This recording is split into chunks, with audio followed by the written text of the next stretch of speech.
بونجور، السلام عليكم، شلونكم، أحوالكم، أموركم، دنيتكم. أهلا بكم بهذا البرنامج Black and White. اليوم راح نتحدث عن موضوع معين، العراقيون.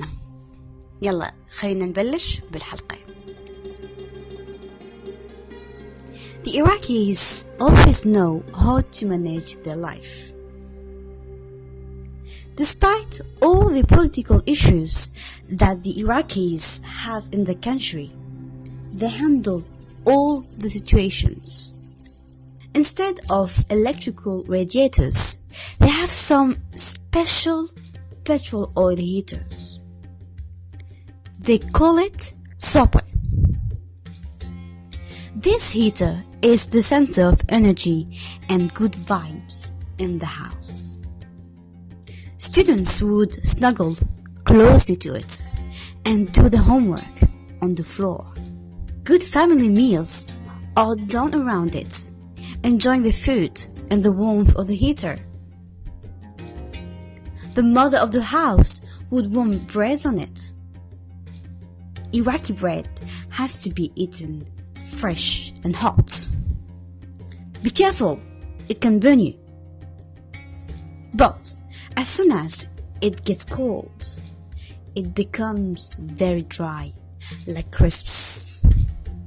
So you choose. Either you burn your tongue while eating a soft bread, either you have crisping bites in your mouth. As they frequently have a blackout, the heater is the only thing that doesn't switch off. As soon as they get in dark, they light on big torches and naturally carry on with their conversations or activities like nothing happened. Sometimes they even joke and laugh about the situation. They are unbelievable. I remember that someday I was in a mall shopping center with my family, and we suddenly had a blackout there. I was wondering why we suddenly got in the dark and what's going on. I looked around me, expecting to see the security coming and evacuating people out. No, nothing happened. Everyone was carrying on with their shopping or discussion. Au calme. They all used their smartphone as a torch until the electric current came back. They have so many electrical and internet issues that they create their own networks. That's why you will always see electrical wires and cables packed everywhere, forming gigantic spider webs. For sure, they have more patience than me. The Iraqis love black tea with cardamom. Black tea is like tequila for Iraqis. They begin the morning with it. They take another one around 11 o'clock. As for most Arabs, lunchtime is around 5 o'clock. They take one before and after lunch. They end taking the last one after the dinner. So from morning to night, it's tea, tea, tea, tea, tea. It's tea party. Their favorite alphabet letter is T. How do they manage to sleep at night with all this caffeine? I don't know. Most of the Arabic countries have been colonized by the British. That's the reason why this drink is very important. In the north of Africa, they have been colonized by the French. But I don't know why the Arabs there kept drinking the mint tea instead of something else. The Iraqis don't drink their tea anyhow. It's a whole ceremony. First, while they boil it, they add cardamom in. Second, it has to be very dark. At some point, you don't even know if you're drinking tea or coffee. Third, they add many sugars. So it's like a normal tea. You just get diabetes with it. Fourth, they drink it in those Turkish cup sets with a small glass teacup, small teaspoon, and small coaster. And finally, with this drink, they eat little cakes filled with dates and cardamom. We call them kleche. Kleche. Yes, cardamom is our principal spice. If someday you're invited to some Iraqis' house and you bite on something weird, strong chances are you fell on cardamom. With some people, you might fall on lemon pips. With Iraqis, it's cardamom. Chacun son truc, hein? Well, you also have honey cakes and pastries. So you choose whatever you like. Personally, if you ask me, I'm not a big fan of these Iraqi stuffs. I eat des baguettes françaises et des crêpes. I fancy Morgan tea or a good coffee with milk. So, Nescafé? The Iraqis love the life. Good meals with family and friends, good laughs, good jokes. They relieve their anxiety and life problems with laughs. They are always in the mood to joke, even in the most critical situation. And they have a lot with all the political issues of the country.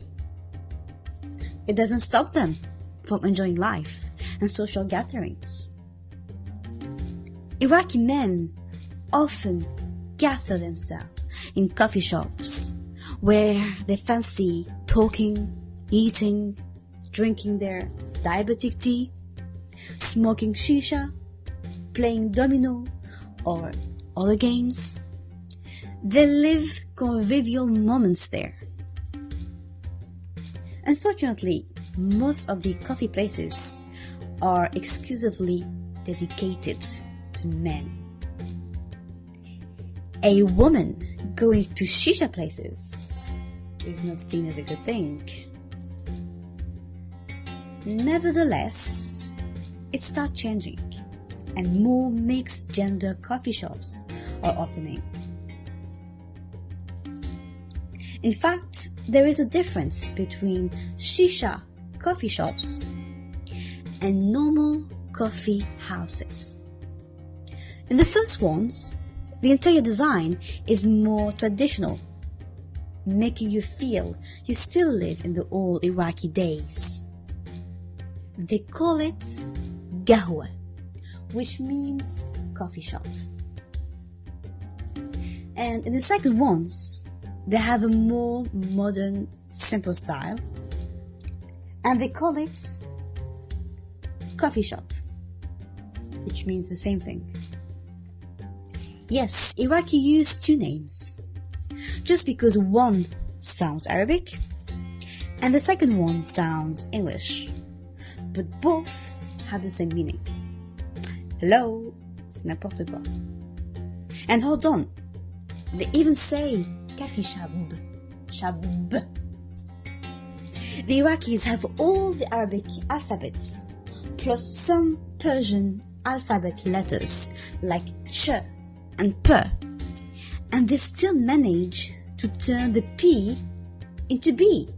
Baber, بنزل, باودر. شو تحسون؟ والله الزيتونة.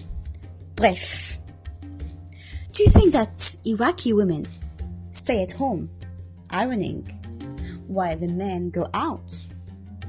Poof, that's underestimating Iraqi women. No. They create their own coffee shop inside the house. They talk, they gossip, they do sewing, they eat, they drink the diabetic tea in a nice porcelain tableware for grannies. They sing, they dance, they celebrate birthdays. For the most spiritual ones, they read the Quran and recite prayers all together. They also go to restaurants and shopping centers. In fact, they enjoy the life very well, maybe even more than men. The Iraqis love market. Well, Iraq is not about caravans and merchants like Western people would think. They've got more shopping centers like everywhere. But people also love traditional markets. When you walk there, you would smell spices, olives, vegetables, Arabian sweets, popcorn, crisps, but also sand. Well, it's not an endless desert, but you still have sand here and there. You would have some on your shoes and on your traditional outfits.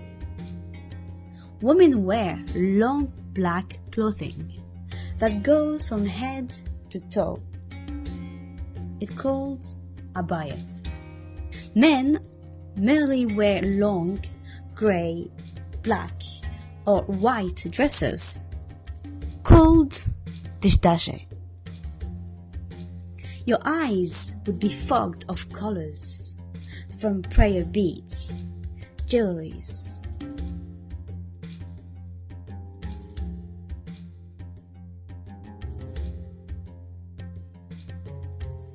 outfits, and scarves. In this pleasant atmosphere, you would hear the purring sound of people talking, the squeaking sound of cheap Chinese toys, merchants yelling to the attention of customers. Some of them would even sing their slogans. دينارين حيل العيد بدينارين دينارين دينارين حيل العيد بدينارين دينارين دينارين حيل العيد بدينارين. The Iraqi markets are full of life. The Iraqis are generous and welcoming. When you go out with them in some restaurants or coffee shops, expect them to invite you. They love being with good companions and paying for them. If you refuse, beware. That will upset them. Sometimes it happened to me that I had few issues with my bank card when I had to pay stuffs in university or in a coffee shop. Luckily, I always fell on some Iraqi stranger coming out from nowhere and paying for me. That's a true story. They were saying, "That's for me. Alif afia. Bon appetit." And they were leaving without asking me anything in return. That's crazy. When you are invited to the Iraqi's house for a dinner or for spending a nice afternoon, expect to see a buffet of food prepared especially for you. Iraqi women love decoration. Preparing delicious meals are not the only worries. Appearances and presentation count too. That's why they would do their best for decorating food and table like the most beautiful magazine pictures. The finest crockery and ornaments are out for you. Eyes have to eat before the stomach. At least you cannot say you do things halfway. Welcoming hospitality is something important, and the guests is the king. So now you can eat, but wait for the hostess approval before jumping on food. شكرا جزيلا على المتابعة، وإن شاء الله استمتعتوا بهذا الفيديو، وإن شاء الله الجايات أقدم لكم أشياء أحلى وبعد أحلى أكثر وأكثر. يلا إن شاء الله أشوفكم بالفيديو القادم. يلا باي باي.